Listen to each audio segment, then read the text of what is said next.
तुम्ही सर्वजण देवाचे शिक्षक आहात आणि देवाचं वचन या शाळेतून शिकत आहे, याबद्दल देवाच्या नावाला धन्यवाद असो. मॉरल टीचिंग या ठिकाणावर होत आहे आणि म्हणून ही जागा आशीर्वादित अशी जागा आहे. या जागेला तोड नाही प्रियजनांनो, कारण या ठिकाणावरून देवाचं गौरव होत आहे. या चर्चमध्ये, या शाळेमध्ये देवाचे मंदिर भरत आहे. कधी वाटलं नव्हतं की इतकं सुंदर चर्च या ठिकाणी होईल आणि पास्टर किरण भोसले यांच्या हस्ते या 2 वर्गांचं चर्च म्हणून सुद्धा उपयोग होईल.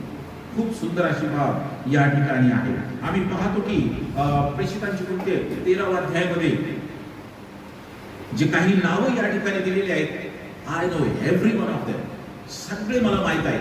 बर्नबास, शिमोन निग्र, लुक्रे कुरेनेकर आणि हेरोद संगती वाढलेला मनायल, शाऊल, संदेश आणि हे सर्व शिक्षक होते असं देवाचं वचन आपल्याला पहिल्याच वचनामध्ये सांगण्यात आलेलं आहे. प्रियजनांनो, देवाचं वचन काय आहे? देवाचं वचन हे जीवन बदलणारं असं आहे. देवाचं वचन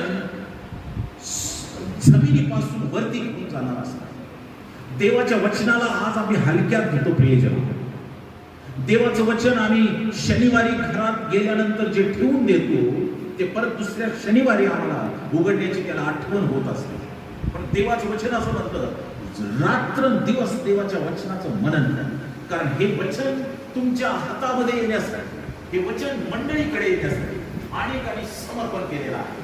अनेकांची आहुती या वचनांच्या साठी तुमच्या हातामध्ये येण्यासाठी झालेली आहे.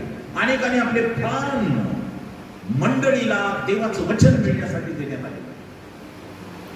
देवाचं वचन अंधार दूर करतं. देवाचं वचन बसलेल्यांना उठवतं.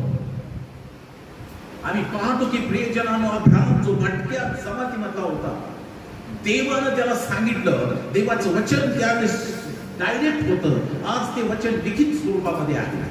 देवाचं वचन त्याला म्हटलं की उठ, तुझ्या लोकांच्या मधून जा आणि मी सांगतो तिथं जा. आणि देवाच्या वचनाचा सन्मान केल्यामुळं विश्वासकांचा पिता म्हणून त्याची ओळख बायबलमध्ये झाली. मोशे, ज्याला बोलता येत नव्हतं, जो फक्त आणि फक्त 80 वर्ष मेंढर चालण्याचं काम करत होता, त्या परमेश्वराचं वचन त्याला प्राप्त झालं. मी म्हणलं की त्यावेळेस डायरेक्ट परमेश्वर बोलत होता, पण आज देवाच्या वचनाचं लिखित स्वरूपात देवाचं वचन आहे.